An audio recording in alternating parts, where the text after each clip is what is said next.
Welcome back, ladies and gentlemen. We are on the dance floor. As I said, I'm happy to be back on the podcast mic with you all after a few weeks off. And thank you for all that have tuned into the first few episodes since I've been back from Europe. It means an absolute lot. If you guys haven't left a review on our Spotify, Apple, or even YouTube page, please do. And don't forget to give us a subscribe. It means the absolute world to us, and that's how we grow here. So thank you so much. Now, without further ado, where do I start with this man that we have on today's show? Now, the career this man has had to go on to have is nothing short of amazing, but having seen firsthand, having worked with him as a teenager and even as a young adult, this was one of the guys in my eyes that didn't leave an inch on the field and never left a stone unturned. He's worked so hard. He's dedicated everything to be where he is, and no doubt he's feeling all the rewards now. But the man is our Socceroo and Columbus Crew defender, Milos Degenek. Now, Millsy, how are you, brother?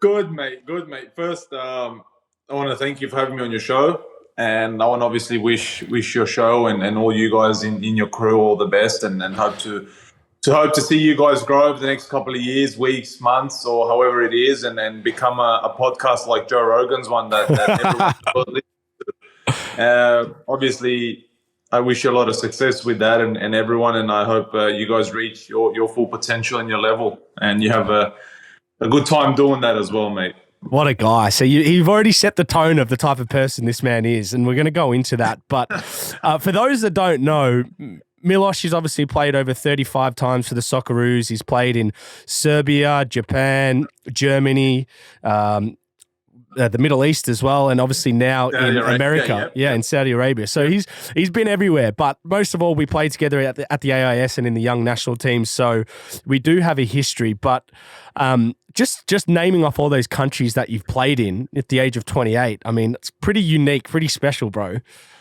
Yeah, look, I mean, it's pretty, like you said, it's pretty unique. It's been a pretty big trip around the world. Couple of years at every station, and some players are fortunate enough, like the Tottis or Casillas and these big guys, to stay at certain clubs for 10, 15, 20 years, and that's something short of a miracle. That's something amazing. That's something that everyone would have loved to have happened in their career. But sometimes you just follow your heart, you follow your path that's, I guess, written for you, and you have to kind of go that way. But it's been pretty amazing. I've been everywhere, and I've still got some other moves and things I'd like to see and do as well. And obviously, football career is not too long. Can't play until I'm 50, but I'd love to play as long as I can. I've got a feeling you will. I'd love to, mate. I'd love to. I'd love to be like King Kazu in Japan, who's 52. Still rolling around. Yeah, that's got something's corrupt about that. Surely that guy's not leading the line at 55, man. Like, that's ridiculous, bro. I think he gets a couple of minutes a game, mate, but that's special, mate. Even like Ibrahimovic at 40 years of age, after 2 or 3 knee reconstructions, that's a specimen, mate. That's an athlete. That's ridiculous. Just speaking on the likes of Zlatan and those people that play on in their later years, one thing you've always been good at, and particularly as a kid, you were probably the most professional when it came to like taking care of yourself, recovery. I'm not going to go into the lollies you ate, but like just in general, you were a very professional kid growing up. Are you still that way now, even more strict than what you used to be? Yeah, mate. I think I've grown into being even probably more strict, just because of the fact that, sport in general has become so brutal, mate. Especially football's become so brutal. It's just like game after game after game, and training sessions are intense and things like that. And, when you get older, you got to do all the little things to make sure your body stays ready and fit. And there's seasons like, say, two and a bit years ago, I think 2018-19 season and the 19-20 season, where I had, 58 or 62 game seasons, and that's basically playing Saturday, Wednesday for a good 40 odd weeks, and that's just takes a toll, mate, and you just become wrecked after a while. So your ice baths, your massages, your all sorts of treatments, just sleep in general, mate. And I'm a big guy on like recovery, but like sometimes it's not just sleep. I do go for extra jogs just to make sure that my legs and the blood flow gets going, and it's a massive part of the game, mate. And you'd know as well, A lot of footballers do a lot of extra things, and sometimes even people think sometimes doing a lot more is better, but sometimes just having a day off or two is better for the body, just for it to recover. I'm Which I learned surprised. the hard I'm way. surprised you said that because I was about to call you out on it. The king of like overdoing training from memory Exactly, was you. But in hindsight, like that's what when I talk about you never left the stone unturned, or you never you put everything out on the field type thing. Mate, I'm 100% grateful for the fact that I used to train extra and more than everyone else, because I somehow fell into like a trap of believing that when I was sleeping, there were kids elsewhere in the world training and that I was losing. So I just was like, well, while they're sleeping, I have to train to gain on them, and just kind of wanted to train because I knew I wasn't the most technically gifted or the quickest or the best player in the world, but I knew that to achieve any sort of level of becoming a professional footballer, you have to leave no stone unturned, and you have to basically give everything you got. And I've trained with a lot of better players. I've been through academies, I guess, in Germany as well, with a lot of better players that didn't make it, and obviously some did, but some that haven't, that were a lot better than me. And I come out and I've been to a World Cup, I've been to an Asian Cup, I've played for the national team, I've played Champions League, Europa League, I've won titles, cups, and things like that. And it's just because I guess I believed in the fact that just hard work beats talent, because talent, it's a saying, but it's actually true, because talent gets you to a certain point, but hard work gets you over the line, and hard work gets you recognition. And, that's what a lot of people respect in the football world, is just the fact that you're being a professional, you're hardworking, you listen, basically a soldier, mate. Yeah. Basically, a modern-day soldier that doesn't go to war but plays football. It is. And do you know what? It's like, especially when you would have been playing for like Red Star Belgrade, all those games, it would have felt like you're at war as well, in a sense, I can imagine. Yeah. Exactly. And it's something that, I'm very proud of as well.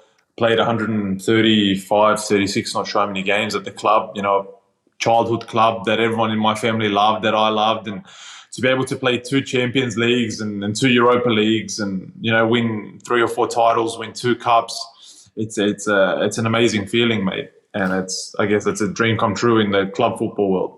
Yeah, well, there you go, people. Well, he's just reeled off pretty much all the best leagues and the biggest leagues in the world that he's played in, and trying to tell us that he's not talented. But I will say Milos technically was one of the more superior players that from a young age, always. But like anyone, the combination of talent with hard work. If you didn't make it, bro, then I would have been like, then there's no formula to make it, because you had all the right things. The only thing was, it's like you want it too much at times. It was like, or maybe you just need to chill out. And that was like the message everyone at the AIS was trying to tell you. Is like, bro, you just like the days off, just stop running, because we did like 15 Ks or had a game yesterday, and you're like, no, I'll go for a jog or a sauna. And saunas were the best, mate. But I'll tell you another thing that like fuck has me like, I've got the fear of a scale, right? Like, when you step on a scale and you see your weight. Yes, you did have this. I have a fear of I'm 28, mate, and I have a fucking fear of stepping on a scale and looking at my weight. I dread the days, even now when I go to the club and I have to step on a scale. I'm not fat, right? I'm lean. I've got like, I don't know, 4 or 5% body fat, right? So I'm not fat. I'm lean. I'm fit. I can run. I'm healthy. But I fucking hate stepping on a scale. Why? So when we were at AIS, right, Gary Van Egmond, who we used to do skin folds, if you remember, yeah. And once I had like 55 or 54 skin folds, and the bloke made me go like 6:30 in the morning for bike sessions, mate, on Thursdays, Tuesdays, Wednesdays. And I was just like, bro, I'm 14. Yeah. Let a man eat, bro. Let a person be a kid, right? Yeah. Since then, I've had a fear of like scales and doing these body composition tests and seeing how fat you are. Mate, that's why I hated doing that, like, testing and all that, because he just kind of put a fear in me, man. Yeah. He's put a fear in me too, bro, because you might remember this story, because I didn't really get injured much at the AIS. Like, I was kind of like you. I dedicated everything there. But I got injured. And I was, sorry, mate. Sorry to interrupt you. No, go, bro. To be really honest, mate, I was, out of all the guys there, and that I really did respect you highly, and I actually believed, and you did play at a certain level in the A-League, and I was actually disappointed that you stopped and that you didn't want to pursue your dreams, because I knew you were mate. And even now, mate, I won't lie to you, mate. Even now, when I'm in the Socceroos and there's a fair few boys there that know you, we talk about certain guys and certain upbringings for us and the players that we played with that aren't playing professional, some that are. Mate, you have a lot of respect from a lot of the boys in the Socceroos, and a lot of them say that you're one of the most gifted players back then, and it's actually like, I know it's probably shit from me to say this, and I know it hurts you more than it would hurt me or anyone else that you haven't pursued your dreams or you didn't make it to a certain level, and it probably hurts you more than anyone. But it's not me being a bad person and like rubbing it in your face. It's just me being, how it is, like kind of touched, because I know you could have and you should have, but obviously I don't know why you didn't and what happened. Obviously there's luck and there's certain things that you need in the football world, but a lot of us have a lot of respect for you, mate, and a lot of us think that you could have and should have been at a very good level, because we know you were, especially I know, mate, at AIS, I used to call you Scholesy, mate, going to games. You remember that?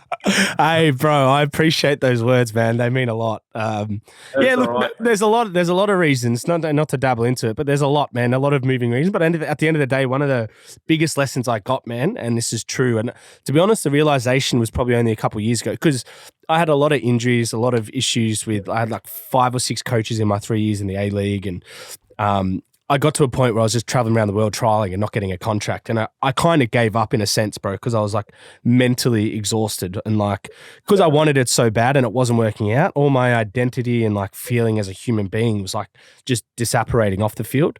And it was my biggest mistake I ever made, because I didn't realize I was 21. But I will say, bro, I met a guy, I did a podcast with a guy who used to play AFL here, and he was like one of the high draft picks and whatever. He played like 20 games. He never made it. But now he's like got the biggest independent marketing company in Australia. And I was like, bro, what's like your biggest success? Like he's a multimillionaire now. I'm like, what's your biggest success to you? And he's like, failing at football, because he goes, I learned it was okay to fail. And bro, because I never forgave myself for it until I heard that. So that's so true, mate. That's so true, because like it hurts, mate. And I've got things in my life that hurt me. I can tell you 20 stories of my footballing world that could have and should have, and I think that would have been different. Like I wouldn't have been sitting here in America. Maybe would have been in, I don't know, give it an example, maybe Aston Villa, West Ham, or somewhere in Germany or Italy, if I had the right people around me, right? So you have to accept the fact, like your friend said, you have to accept the fact that you failed and move on, because if you dwell on one thing too much, mate, you get caught in a cycle, man. It just keeps going and going. Yeah, bro. Correct, and it just becomes a hassle. It just becomes a hassle. It's just the same thing with everyday life, mate. And I had the same thing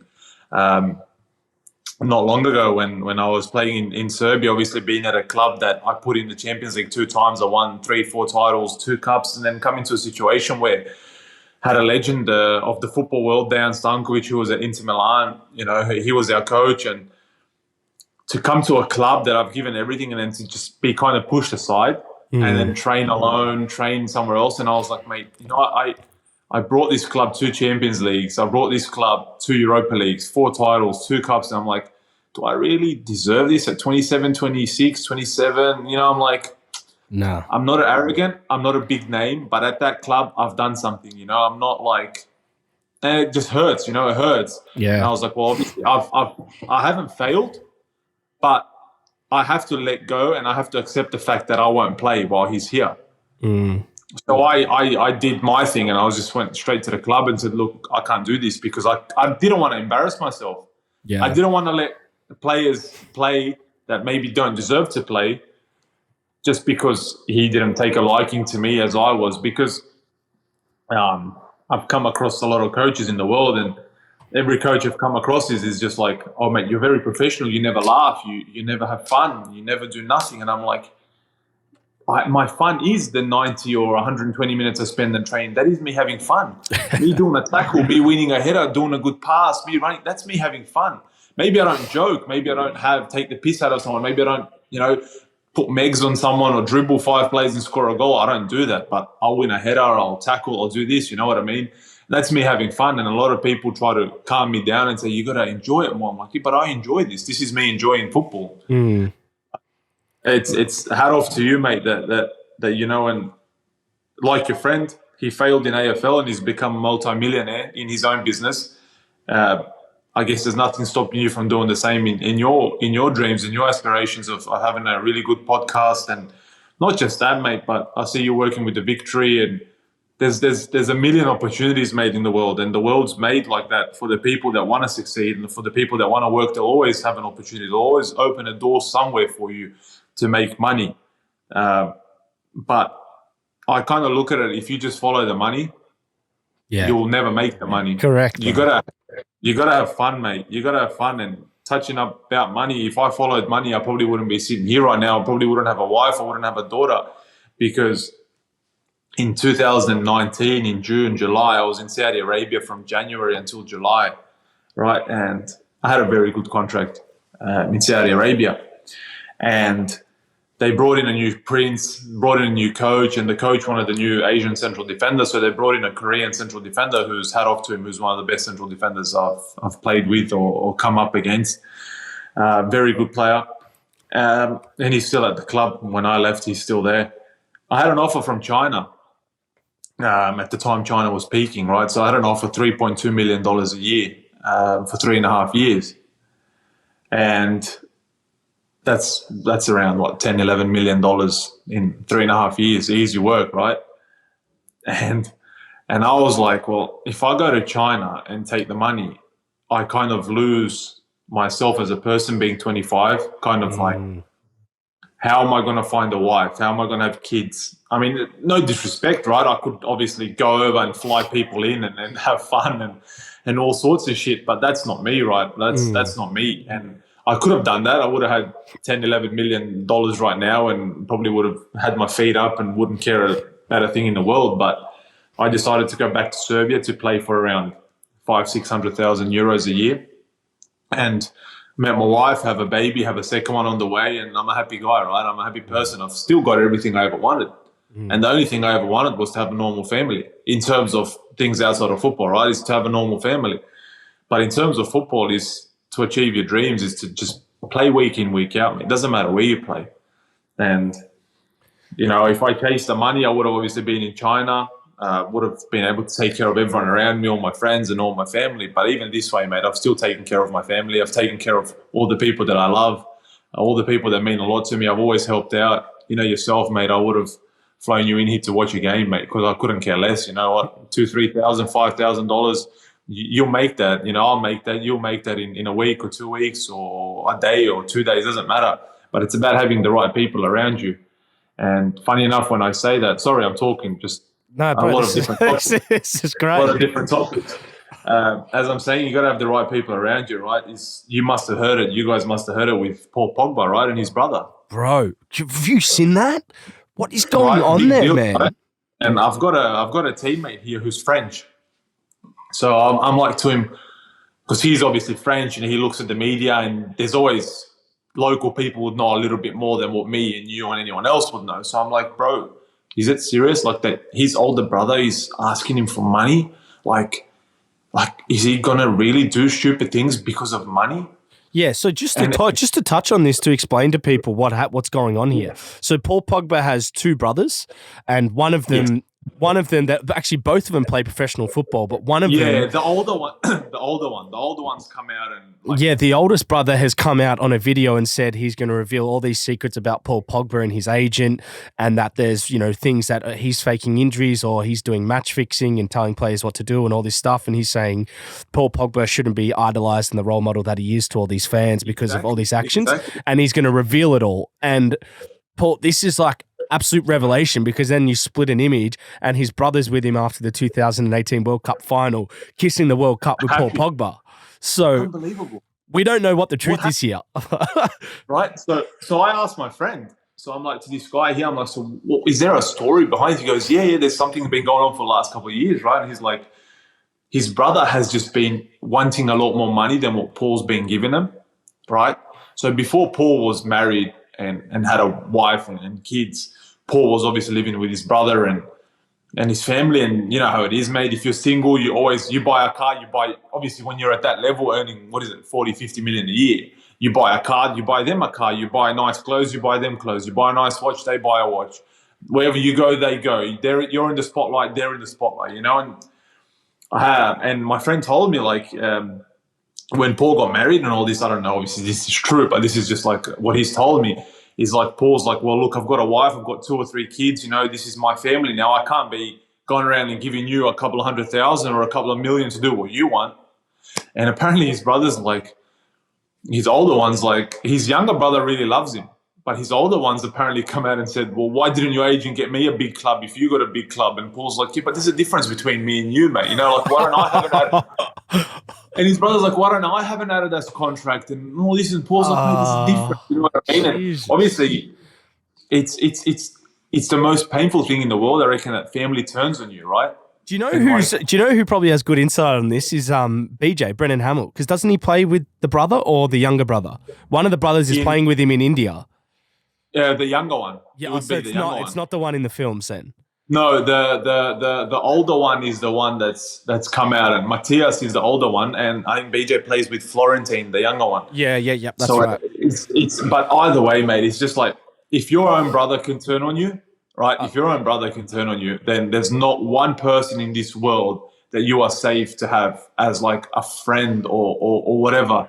I mean, obviously everyone's culture, family is different, but like if your brother's turning on you, bro, where are we in this world? What have we come down to? Like, does the whole world operate on like how much money you have? Yeah.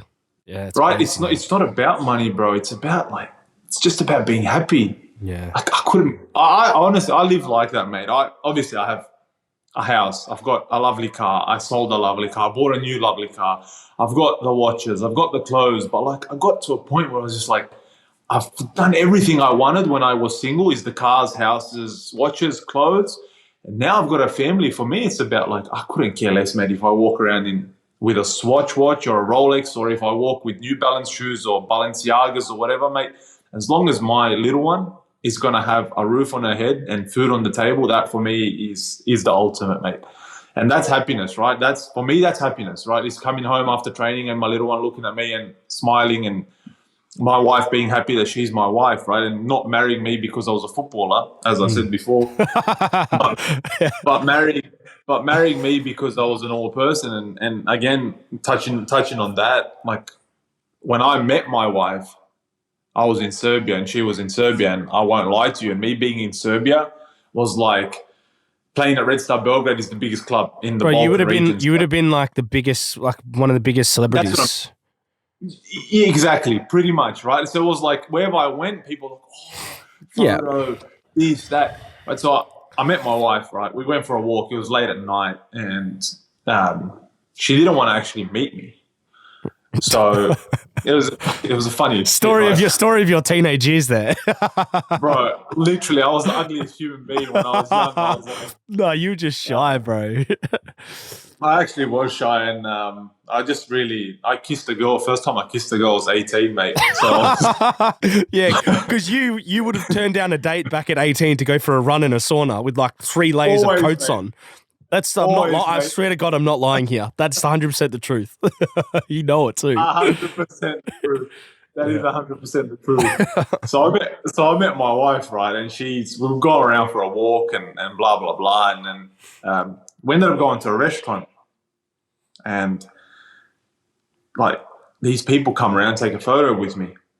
1, 2, 3, 5, 10 people, right? Then the waiter's like, oh, how's things? How's the game? How's everything? Like, just being nice. And my wife's looking at me. Well, at that time, my girlfriend, right? She's looking at me. She's like, oh, well, who are you, right? And I'm like, I'm not going to run around with the sign in my hand saying I'm a professional footballer. If you want to be with me, hit me up, whatever, So, my wife, so we finished dinner, blah, blah, and my wife's like, why are these people taking photos with you?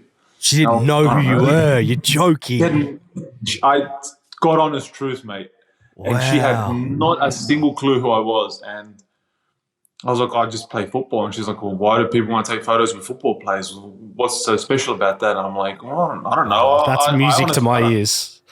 I was like, I don't know why. Why do they want to take photos? I don't know. Maybe they love the club or whatever. And we just kept dating, and she just didn't understand. took her to a game. There was about 55, 60,000 people. Took her to a game, right? She was like, why is there so many people going to a football game? Like, all you guys do is run for 90 minutes. Why are they watching the game? It took her a good 6 to 8 months to realize that football is like the second biggest thing in the world. Yeah, it's the second biggest thing in the world, right? You had COVID, and then the first thing you had apart from COVID was everyone was like, oh my God, what's going to happen with the football world? Yeah. Right? So, yeah. Like, we were the only ones that continued playing without fans or, like, it just had to keep going. Mm. She was like, wow, I didn't know that this was this big. But then I was lucky that I didn't meet one that just really liked me because of the money. Oh, bro, it'd be hard. You know what? You've said a lot of valuable things in that. Like, it would have been extremely hard to turn down a major offer from China. And for people that don't understand Saudi Arabian football, just like think of like the Live Golf setup that's going on now, the types of money they're throwing at those golfers to kind of create this rebel golf league. That kind of gives you an insight of how much money's in the Saudi Arabian football league as well. Mate, it's ridiculous. Like, I was, just to touch up on this, like I was with Sebastian Giovinco, and everyone probably in the world of football would know this, 9.7 million a year, I think he was on. Is that, wow, that's insane. That's insane. That is like, what do you do, bro? Like, what do you do with that much money?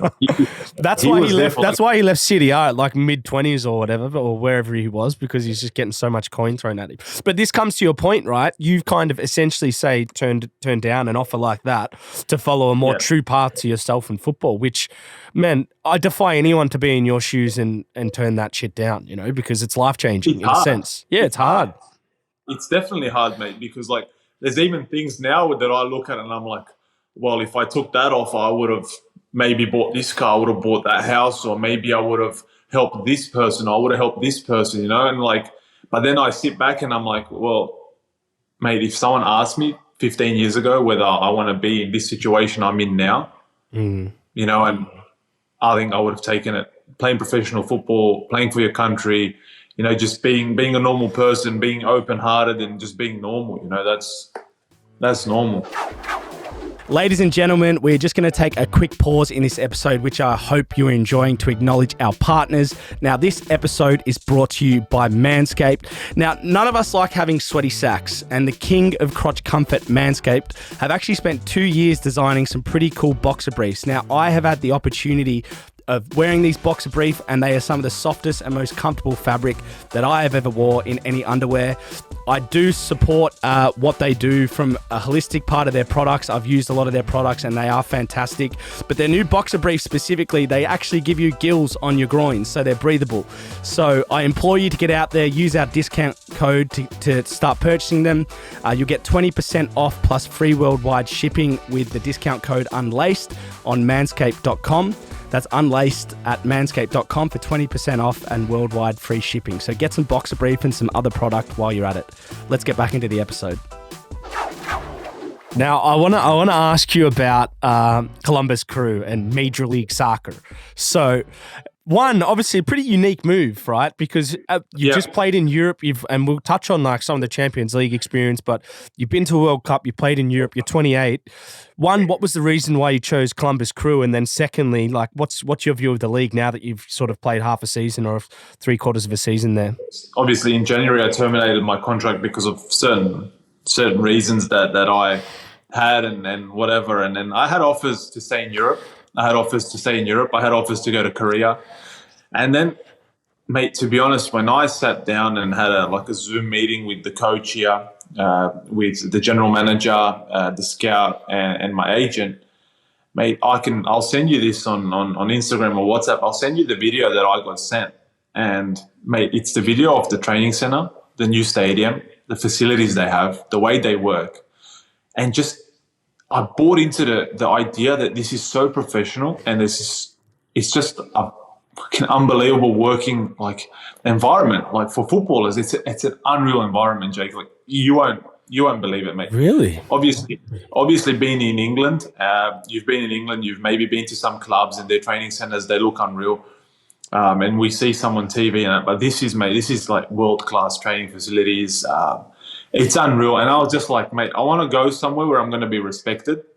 I want to go somewhere where it's going to give me the best chance to improve my game, Like, it might sound funny. Like, why would you go to America to improve your game? Well, why not, mate? Like, if America does anything in the world, they do it to be the best in the world, no? Correct. Like, NBA, they're the best in the world, right? They do music, the best in the world. They do movies, the best in the world. They do, I don't know, sending spaceships in the world, NASA things, they're the best in the world. Internet, they invented. Computers, they invented. Like, you know what I mean? Like, if they start something, they're going to do it, but they're doing it with an end goal to be the best in the world at it.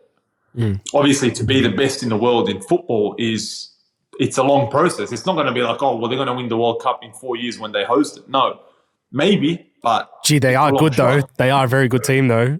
They are a good team. It is a long shot, but the thing is, like, the game here is on absolute rise, mate. Like, you don't have Insigne, Bernardeschi, Bale, Chiellini, these players here just for the money and for the life. Mate, they love it. Like, the game's really good. And you get players like, over the last, I think, 3 or 4 transfer windows, the MLS has sold an unbelievable amount of players. Like, and I'm not saying sold players for a couple of 100,000. Like, I'm saying sold players to Chelsea, sold players to AZ Alkmaar, sold players to Bayern Munich. Like, you know what I mean? Like, yeah, it's massive. It's massive, bro. It's watched. Like, all the clubs have stadiums that are football-based stadiums, 20, 30,000 seater stadiums. Training facilities unreal. The league sponsored by Adidas. Everyone's got Adidas gear. It's not like the pitches are immaculate. It's not like you go, oh, I'm going to go to some village and play a game, or I'm going to go over here and play a game. Mate, every game it's televised. It's like advertised. The players are top notch, mate, and it's really, really good. And here you have a lot of technically gifted players, and the league's really quick, really open. Like, you know, a lot of leagues in the world, it's like 1-0, 2-1, 1-0, 1-1. Here, if a game can finish 5-4, it's going to finish 5-4. Yeah. Like, it's so open. And here, a lot of games are decided in the last 15 minutes. Like, I've had a game, like the second game of the season, winning 3-1 in the 89th minute. We ended up drawing 3-3, bro. Like, I was just about to say, no one's really safe in that last 10 minutes, are they? Because the amount of goals that I see scored and like all these thrilling comebacks, they always seem to be hovering around the MLS. So it's funny you say that. It's the best, mate. And that's why it's so fun to play. That's why the people love it, man. I think, I honestly do, like the FIFA president, Gianni Infantino, said that he thinks that football will be the number 1 sport in the US in the next couple of years. And I honestly think it will. And I honestly think it will, because it's growing so much and the league's growing, and it's just so good, mate. Like, I would recommend it to everyone to come out. Like, it's not an easy place to come into, because they won't take, obviously, if you're a Chiellini, Sergio Ramos, you've got the name, but they're not going to want to take a 35, 34-year-old who's, I don't know, played the second league somewhere just because they think it's the MLS, or they're going to want to take me. Nah, mate, you have to be really good quality. Yeah. And that's why I love it, and I really enjoy it, mate. And the guys in the change room, second to none, mate. Guys are unreal. Like, teammates are really good people. The club's really good. They help you with everything, mate. And it's a good environment. Mate, well, it's awesome. You've started off well. You're playing consistently, so I know you'll be happy. But but just on that quickly, you mentioned some of the names that are attracting to the league. Like, obviously Gareth Bale coming, even the big ones like Wayne Rooney's come back to coach. You got Chiellini, you got Vela, and there's all these players. Like, Vela's been this well and truly into his prime. Giovinco came quite young. You know, it's just Chicharito's Chicharito's here too. Like, I mean, even the move last week where Ricky Puig from Barcelona. Barca.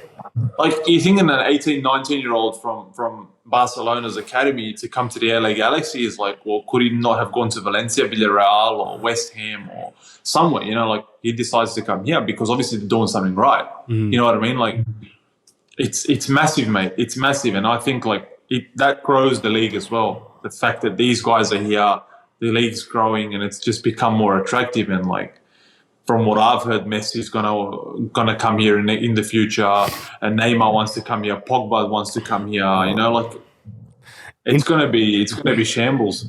I forgot to mention Inter Miami too. They're going to be loaded with some of those players. They've got Higuain and Matuidi and everyone like that. I mean, there's going to be a loaded team eventually. That team is the one that's probably going to have like the Messi's, Pogba's and all that, just lavish lifestyle. Yeah, bro. Being there. Obviously, that's the perks of being in a brilliant, like I guess in a very popular and modern city and having beaches and all that.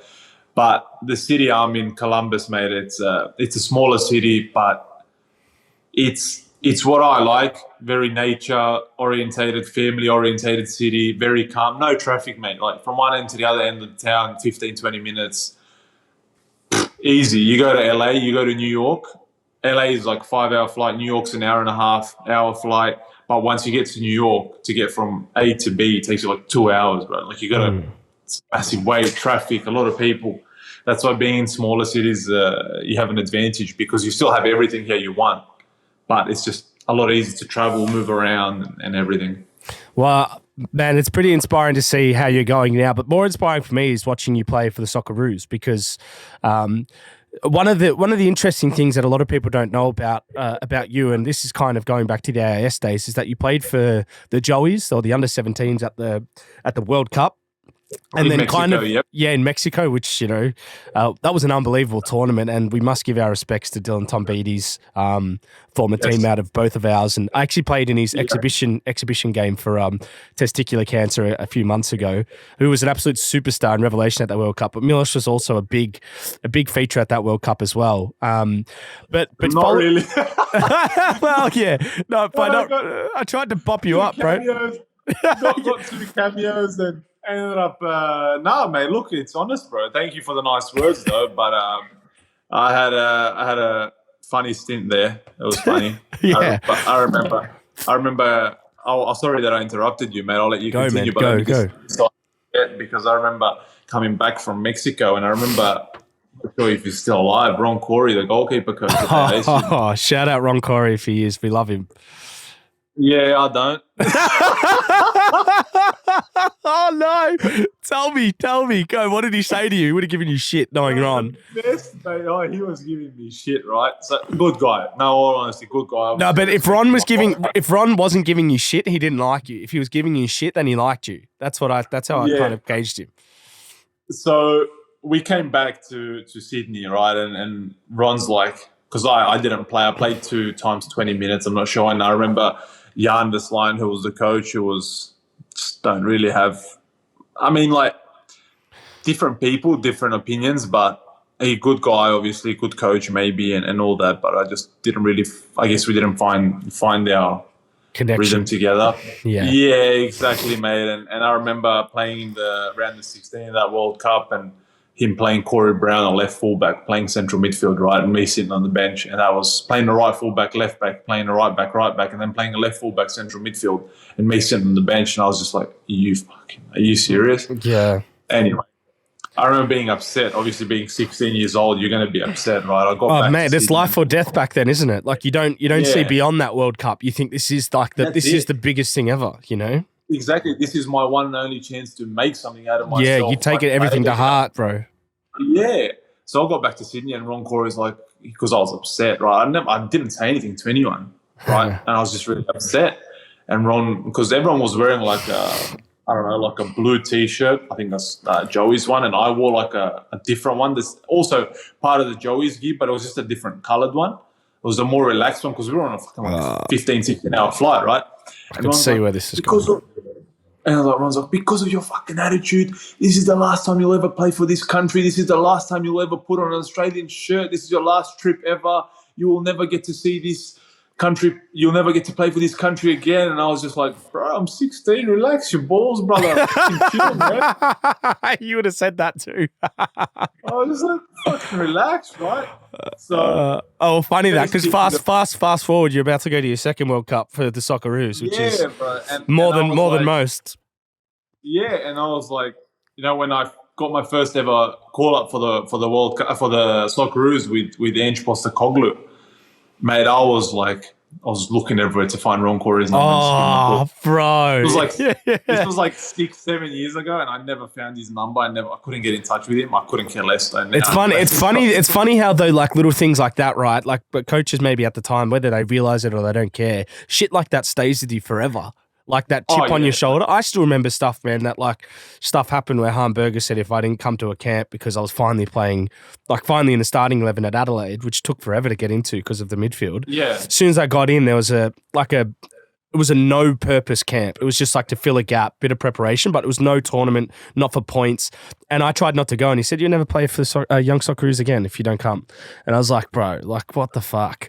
Yeah, but you can't do that. Like that's just bad. You can't do that. You can't put a player in a situation where he's playing his club football, and you're like, "Well, if you don't come, you're never going to get called up again." Like, bro, what do you mean I'm never going to call up? You could be at the helm, like a football director in Australia for 2 years. You could be fucked off, and the next guy could be coming in and be like, "Well, Jake is the guy I want." You know what I mean? Like, that's the thing that puts me off so much about not in Australia, but anywhere in the world of football. It's just like you have these coaches and these sporting directors or just people in charge who think they know a lot more than they should. Mm. You can never tell a 14, 15, 16-year-old that he's never going to make it. You can never tell a 22-year-old he's never going to be a professional footballer. Yeah. You can't. Yeah. You can't, mate. You look at like Kante, look at the Chelsea goalkeeper Mendy. At 24, 25, they're playing like third, fourth league in France. Yeah. You can't say they're not going to make it, mate. Now, one's one of the best goalkeepers in the world. The other one's the best holding midfielder in the world. Like, it's never too late, bro. Like, I get goosebumps now. It's never too late. Like, I say it's probably too late for me to play for Real Madrid. Yes. Oh, you're one World Cup away, brother. It's like one World Cup away, 3 games, 4 goals. You've got to keep 3 clean sheets. And, you know what I mean? Like, it's not that hard. You never know, bro. You never know. Anything's possible. But I'm just saying, like, that's what drives me crazy is, like, the fact that people put a limit on you from a very young age. And that's just, like, fucking annoying, man. Yeah, well, this might explain sort of the next phase of this because a lot of people don't know after the AIS you went to the Germany and you're playing in an academy there, which was one of the, I think, what was the club called again? Stuttgart. Stuttgart. Yeah, sorry, because you played actually senior football there as well. Yes. But obviously Stuttgart's one of the biggest clubs in Germany. And I remember at the time I was like, I think there was a couple of under-20 squads. It was like all of a sudden being in the the pool of Australian players, you go overseas and then all of a sudden it was like you were cast out for some reason. I was like, fuck, man, Stuttgart's not like, it's a big deal. Even though you're playing through the youth ranks or whatever, the youth setup or the under-19s, whatever it may be. But there was a period where you actually, and I know you're super proud and you got a lot of pride around your Serbian heritage, but you actually experienced playing for Serbia as a kid as well, which a lot of people don't really know. You're right. You know, as you said, you know, when I went overseas, it was like being outcasted from a national team. It was like, oh, he doesn't want to be a part of it. But I don't think that's right. Back then, like, 14, 15 years ago, they had kind of the feeling that whoever left the AIS or whoever left the A-League system didn't want to be a part of it. And I was like, well, why are you going to Europe? It wasn't me going to Europe because I didn't rate Australia. It was me going to Europe because I thought I could maybe achieve something. You know, I could maybe make it as a professional footballer in Europe where it's a lot harder to do. And I remember a lot of those camps. I never got invited. I didn't go to the Under-20s World Cup. I think you went to the Under-20s World Cup, or did you not go? No, I went to the one where I was 17 or 18, and I didn't make the one where I should have gone. Exactly. I know a lot of boys like Musti went, Terry went, a lot of the guys that were with us in the AS Jamie went. Chapman. Yeah, Connor Chapman, Jamie, Paul Izzo, I think, like Lawrence, the goalkeeper, and all that. But I was just like surprised, you know, I never got selected. But then Serbia come calling and were like, well, are you interested to play for our under-19s? And I was like, well, why not? You know, I'm getting a chance. I ended up playing, I think it was like 7 or 8 games for the under-19s. And then I had an issue with my passport because I hadn't lived in Serbia for longer than 5 years. And UEFA would not accept me being a full Serbian international because I hadn't lived in Serbia for 5 years. I lived in Yugoslavia, but I didn't live in Serbia as an independent state, in an independent country. So I had an issue there, and then that came to an end. Well, good that it came to an end because I ended up playing for the Socceroos. When that came to an end, you know, I just basically played club football for a while, and then I remember being called by Paul Ocon to come to a young Socceroos, Olyroos camp. Yeah. And this was after me being 3 years in Europe, and me not seeing my mum for about 2.5 years, and my dad and no one. And Paul's like, well, come, we've got a friendly camp in Thailand. It's 2 weeks, it's 2 games.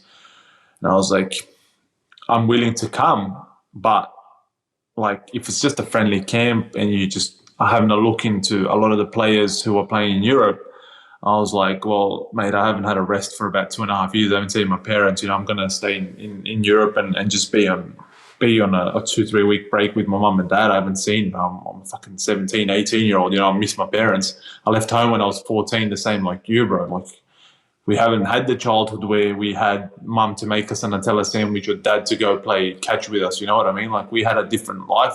We had a different childhood. We had a fucking completely different life. And Paul Ocon's like, well, if you don't come, you're never going to be selected in the squads. And I was like, well, if that's the case, mate, then that's your loss. That's the way it is. It is, and I'm happy to accept that, and I'm happy to accept that, to see my parents. And that's the way it is. And I ended up not going. I didn't get selected into Ollie Roo's Olympic team. And then I think Vidmar, not Tony Vidmar, Aurelio Vidmar was the coach after that for. That's right. Was it? Yeah, I think he was the coach for a generation after that. And he called me, and I went in to play 2 games. Really respectful, really good guy. Yeah. Had a good time with him, and I loved it. And then after that, I think 2 years or a year after that, I got called by Ange into the Socceroos, which was the most amazing feeling in the world, man. I thought it was a joke. I had a message from, you probably know him, Joel Frame. Yeah. Is Joel Frame the one that puts out the messages? Yeah, so Joel was the team manager back then. Yeah. And Joel's like, hit me up with a text like, oh, you've been selected in the squad. And I'm like, it's a fucking joke. I haven't heard from you for about 5 years. What are you doing? Like, send me a message. And I got called in. It was a friendly against England in Sunderland, and that was the best experience of my life, man. Yeah, but just on that, I think your debut, right? You put in a perler of a ball and hit Eric Dyer's head in for an own goal. So you had an assist on your debut. Yeah. But we lost 2-1 though, right? But you had an assist. 2-1 to England, exactly. And I was planned to go just for the 5 days training. If I play, I play. If not, that was it. And then the boys were flying back to play Greece twice, one in Sydney, one in Melbourne, right? 2 friendly games. Mate, it was the best experience of my life. Like, I got in, I saw Mile Jedinak, I saw Tim Cahill, Mark Milligan, like Matt Mackay, I saw Matty Ryan, obviously, who I know for a while, and some guys, mate. But when I saw Mile Jedinak and Mark Milligan, Mile is just like the guy that I look up to so much. Like, he is, mate, Mile for me, Jedinak is, it's like Mile Jedinak, and then everyone else. And then it's just like him. He's the pinnacle for me for character, personality, the way he is as a footballer, the way he holds himself as a leader, as a captain. He's such a nice guy. And he's one of the few guys that I speak to very often. And he's a very, very good guy. He gives you the best advice, and I love him to death, mate. I think he's one of the greatest captains Australia's ever had, in my opinion. Yeah. In my opinion, greatest captains that Australia's ever had, man. The guy literally almost single-handedly put us in the World Cup in 2018, scoring 3 goals against Honduras, Yeah. All credit to Timmy for scoring goals against Syria. All credit to everyone else, But for me, Mile is Mile. He's a special guy, man. He kind of, people forget that he captained Crystal Palace and Aston Villa, in the Premier League. Do you know? I know he was great for the Socceroos, but I defy anyone to you could count probably 2 or 3 people in Australian history that have captained. Maybe Lucas Neal, and I don't think I don't know if there's anyone else that's captained a Premier League club.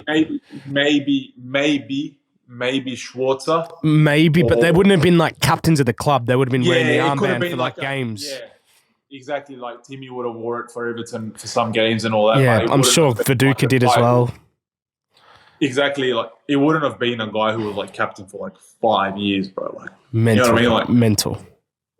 You don't understand how big that is. He's absolutely amazingly respected in Palace, from what I know and from what I hear from a lot of other people. The guy's like a god there, you know what I mean? And that's a credit to him. But back to the game, playing the friendly, and Ange puts me in. And I was meant to be there just for that. And after the game, I was really happy. Obviously, devastated we lost, but I was happy I got my debut. And Ange comes to me, mate, and I was like petrified of Ange, like one of the best coaches I've ever had, and like Ange comes and is like, "You're meant to be here just for this game, but I'm going to take you back to Sydney and Melbourne with us for the other two games. So I want to see more of you." And I was like, "Oh, really?" That's Like, massive, bro. And I didn't pack, bro. I literally packed. Oh, 5 so you days were just to go. going. So that was like they were straight from that game. They were coming back to Australia, and you weren't going to be part of Yes, that extension trip. exactly. I wasn't meant to be part of the extended trip back. So I literally had like a backpack and a pair of boots, and I was like, "Oh, okay." And Joel Frame comes to me, he's like, "Oh, mate, we're gonna have to get you onto a flight with us, but there's no like business class seats because the boys fly business, right? Because long trips." And I was like, "Mate, I just put me on down with carriage. I couldn't care less. Like with luggage, put me down there." I was like, "Mate, I was like, I'll take a boat if I have to, as long as I get there. Like I couldn't care how I travel." Oh And man. we got to the airport, and I think one of the staff members was like, "Look, mate, taking my seat, because you're probably going to play, and I'm not playing." And I was like, very grateful. It was my first time flying business class in a plane, bro. I was like, "You can lie down here. You can like have free food, drinks, like chocolates." And I was like, "Wow, you guys have the life, Oh, man." wow, that's incredible, bro. That's And incredible. yeah, and then I made my full debut in Sydney against Greece. We won 1-0, and it was one of my most memorable and loving games that I ever played for the country, mate. I loved that game, and I played really well. And I was like, that was basically like the start of me being part of the Socceroos. And ever since then, I've been called up into like every camp where I was fit and healthy, every camp. And even now, it's the best thing, mate. Once you get that phone call or that message, coming into camp and you come there, it's just so relaxed. Like it's so fun, bro. It's like a band of brothers, bro. Like everyone's like really friendly. Everyone's happy to see each other, and we're all from different like backgrounds. Like you have Aziz who's Turkish, I'm Serbian. You got Fran who's Croatian, Hrustic who's Bosnian. You got Boyle who's Scottish. You got like what I mean. Like it's just a bunch of different guys. Awa who's from Africa. Who else is there? That's like of a different background.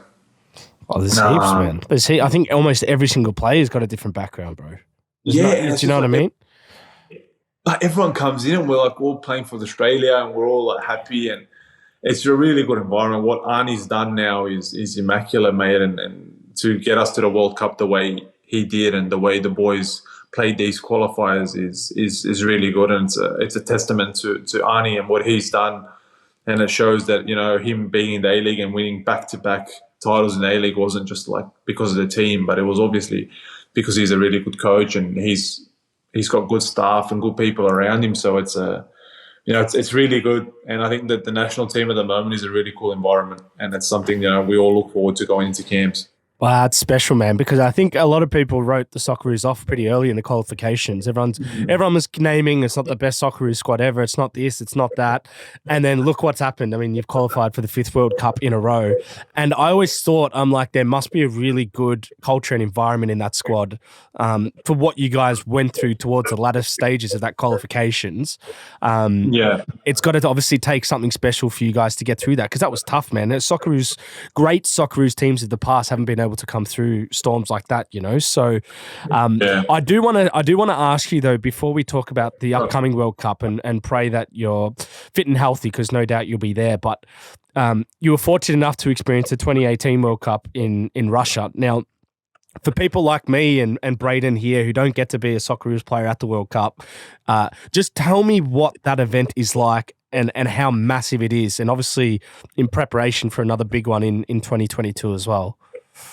Look, I get goosebumps. Literally, I've got goosebumps. Like I'm proper, like because talking about a World Cup and things like that, and it's always hard to explain. Like when people say, "Oh, the world stands still," right, for a game, the world stands still for the World Cup final, the world stands still for a Champions League final, mate. The World Cup is like once you land in the country where the World Cup is at. Like even a little banner on like a light post gets you going. Like it's just like you touch down, right? You walk out of the plane and it's like, "Welcome to Russia, World Cup 2018." And you have like a lot of Russian people greeting you there with like local treats, and things like that. And you just like you get into the car, the bus, and then the bus takes away with the police, and the roads are all blocked, and there's just like signs over Russia World Cup, welcome to Kazan, where we were staying. You get your own hotel, you get your own training ground, bro, and it's just like this is all made for us to play football. And it's just like, why? Why is this so big? Why is it so like? It's so good. It's so good, man. Like, it's like it's hard to explain. It's like it's the best feeling, man. And you walk into like when on game days. I was fortunate enough to be part of the squad. I wasn't lucky enough to get on the pitch and play, but to experience going there, having a full stadium, playing against France, Denmark, and Peru, and just being able to say you went to a World Cup is like. It's like the best thing in the world, man. Like, yeah, bro, that's special, isn't it? Like you can never take that away from you. You can never take that away from you. You can't take it away. You can't take that away. And it's like being at a World Cup and we played against the winners, France. They barely beat us by a fluky goal. I said this actually just to a friend the other day, and it's kind of true with when Italy won the World Cup, but the Socceroos were the closest to beating France at the World Cup that they won, in a sense. Exactly. Hey? Like, if it wasn't that lucky chip that I don't know how it bounced under the crossbar and in from Pogba, we would have had a draw. We would have drew. Yeah. And you know what I say now about the World Cup in Qatar? This might sound a bit like cocky and funny. But, like, you know what the World Cup curse is, the World Cup winners curse is. Yeah, they don't get out of the group the next time. Yeah, believe me. Right? So basically this group stage for us is a battle between us, Tunisia, and Denmark, who's going to get out of the group. Do you know what, though? It's everyone says, because, like, you can't go past the team on paper with France, but it's so true. France either are in the World Cup final or they don't get out of the group. Do you know what I mean? Like you couldn't. Right, 1998, they win the World Cup, right? Then 2002, everyone's like, wow, Henry, Vieira, Trezeguet, Zidane, Petit, Barthez, Desailly, Thuram, oh, mate, Lizarazu, Perez, blah, blah, like, immaculate squad, right? One of the best footballing squad in the world. They didn't get out of the group. I'm pretty sure they lost to Senegal. They lost to Senegal. They didn't win a game, right? So they didn't get out of the group. Then you have Brazil in 2006 final. Not Brazil. Yeah. Oh, that France. Sorry, I was talking about. Yeah. You have Italy who didn't get out of the group in 2014. Yeah. I didn't even make it. Well, they didn't get out of the group. Yeah. They didn't get out of the group. They were New Zealand's group, weren't they? Yeah, I think so. Yeah. Yeah, they were. They had that's when New Zealand had like 3 draws or something. Yeah. And then you have Germany in 2018 who don't get out of the group, who get beat by Korea, Mexico, and Egypt, or who was in their group, I'm not sure. So it's like, I'm pretty confident we're going to beat France, right? So I'm pretty confident. Oh, you've heard it here, mate. The Unlaced podcast, an exclusive. We're coming for France, bro. Jesus. I love the confidence, man. I will actually laugh my head off if we beat France and they don't get out of the group. Believe me, this clip of now will be circulating like no tomorrow the next morning. That's for sure. So this will be the best commercial and advertisement for your podcast. Ever. I'll be hammering it, bro. Believe me. But mate, I just want to round this out.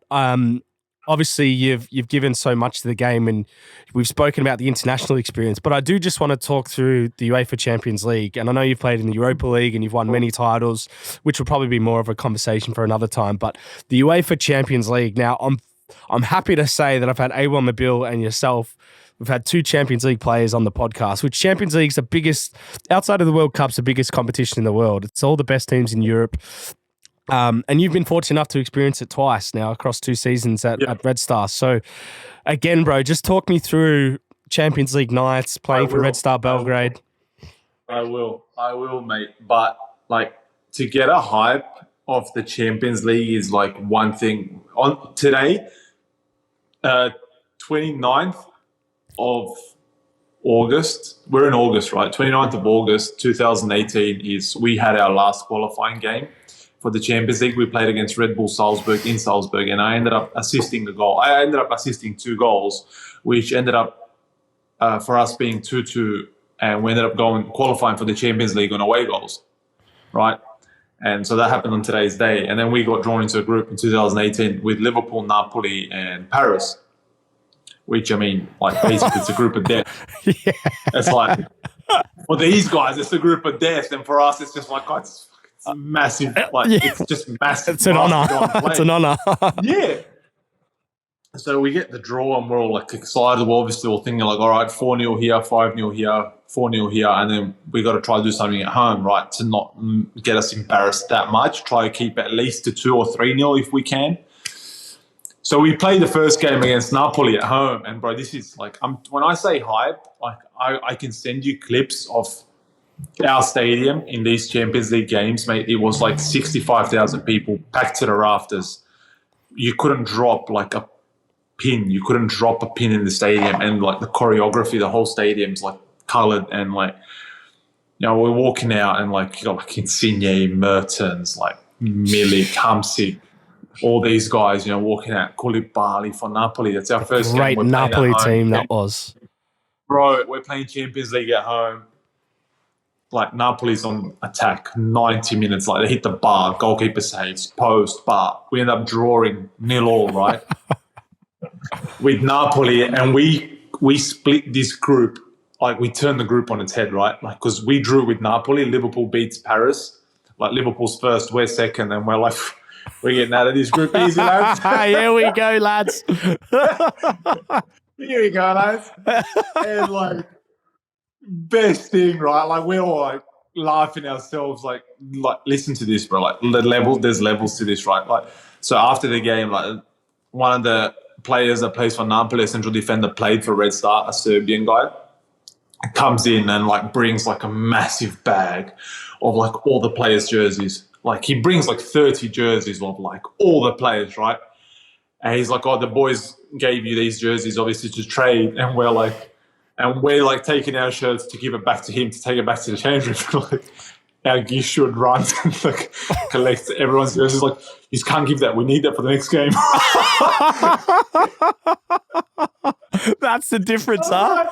That's the levels. Oh, bro, it was the funniest shit. And we're like, come on, bro. It's a fucking jersey. Like, $120 a jersey. Like, you can't be serious. You can't buy that experience, bro. You need to give that away. Nah. Fuck's sake. Like, I ended up not giving my jersey. I kept my game jersey, and I ended up taking 2 jerseys from the Napoli players. I ended up being in the Champions League best 11 of the round. For the first round, I ended up being in the best 11. So I was like, I think it was, I've got a photo on my old phone. I don't have it here, but I think it was me. You're going to have to send me that. I will. It's on my phone in Serbia, but I'll try find it. I'll try find it on my phone. I'll send it to you. I think it was like me. Was it me and Thiago Silva at the back with like it was something ridiculous, bro. I was like some world class players and just me from Red Star Belgrade. I love that. And then we end up playing at Anfield, and you know how everyone's like, oh, Anfield, immaculate atmosphere, don't touch the sign, blah, blah, blah. We ended up playing there. We got battered 4-0, 4-1, or 4-0. 4-0, we got battered. It was Mane and Salah and Firmino having a laugh. You know, it was like, but it was unbelievable experience to play at Anfield, full Anfield, Champions League nights, the best thing in the world, right? But what's even better, bro? I was thinking today, I'll have to tell you the story. I was like, we're playing in Paris, right? We're playing PSG, Neymar, Mbappe, Di Maria, Cavani, Thiago Silva, Marquinhos. Like, it's just it's ridiculous, bro. Like, this squad is ridiculous, and we're doing proper warm-ups, like possession sprints, warming up. And like Paris is like Mbappe, Neymar, Di Maria and Cavani hitting free kicks for no joke about 15, 20 minutes in a warm-up. Not one single sprint, not one single set of possession. And we're walking out of the tunnel in Paris. Neymar doesn't even have his shoelaces tied up. And it's not a lie, mate. It's the best thing. Like it's a shit thing, but it's the best thing. And he megs me on that game. Like, he put the ball through my legs. I don't even know how he done it. Like, it's the best thing is it's on replay in like all the Champions League, all skills. Like, every year gets replayed somewhere. Oh no, right? no. So, and he didn't even have his shoelaces tied, and the game starts. And like after 10 minutes, the guy's like on his knee tying his shoelaces and scores 2 free kicks from about 35 meters out. Like, no joke. We lose 6-1. The guys are of a different planet. Like, there's there's levels to players, and then there's like Neymar, Di Maria. Like this is just like this is different class, different level, mate. And then we ended up playing Liverpool. We play Liverpool at home, like the great Liverpool. We beat Liverpool 2-0 at home. At home, massive, right? I get in the best 11 again. So that's 4 games in the Champions League, 2 times in the best 11, right? And I was like, wow, I'm getting a big move. Like, Real Madrid is coming. I'm thinking like these big boys are coming knocking on the door in about 3 months. So I'm just gonna get prepared. Where are we going? I'm like talking to my brother. I'm like, so what are we doing? Where are we going? Which club are we going to? Where do you want to go? Do you want to go somewhere it's a bit warmer? Spain, Portugal, Italy? No, what are we going to do? We're going to go up somewhere it's a bit cold in England. And my brother's like, just relax, wait. So that was ridiculous. And then the year following, we played Spurs, we played Bayern Munich. And again, that's you talk about number 9, Harry Kane and Lewandowski is just, it's killer, mate. Half a chance goal. We lost to Bayern 3-0 away. We lost at home. It was like 6-0. The guys, like German mentality, mate. Like it was 5-0. Thomas Müller comes in the 85th minute. He's like, "Come on, we're gonna get one more." And I'm like, "Bro, it's 5-0, bro. Relax." Like just different mentality. We're dead. Like we're dead, bro. And they scored a 6. The guy's celebrating his head off. Right? And I'm like, "Bro, we're dead. Like, come on, relax, bro. Like, you earn a month what all of us earn in a year, bro. There's levels to this game, son." Oh, Milos, Degenek, man, not bad from a boy from Westfields in Sydney, huh? When we talk about not bad at all, man. Brushing shoulders with the greatest in the game, man. Good experiences, mate. I'm very, very proud to see where you're going, man. Very proud to see where you've gone as well. And obviously a big year ahead at Columbus Crew and the World Cup in Qatar, baby. It's going to be big, and no doubt I'm excited to see you there and hoping that you're fit and healthy for the major tournament, bro. But thank you for coming on, bro. It's been a long-awaited show. We're going to have to get over there and watch you play a game, no doubt. Thank you, mate. And it's a pleasure to be on your show. And obviously you and all your crew there are invited to be anywhere whether I stay here or go elsewhere. You guys are invited to be my guest for a while and come watch some games. And when next time I'm in Australia, obviously we play New Zealand, I think next month in Brisbane, if I'm not wrong. If we can organise that, I'd love to have you guys come up and watch the game and sit down and have a coffee. Absolutely, bro. We'll probably be there, no doubt, man. But thank you so much, man. I know it's nighttime there, so I'll let you go. But good, mate. I'm not doing nothing. Continue watching TV. Oh, good, bro. Good. Well, I'll speak to you soon, brother. We're gonna have to get you back on the show for sure, no doubt. I'd love to be back on, mate. I love having the chat, and it's obviously good to catch up with people that I know and that I respect. So thank you for having me.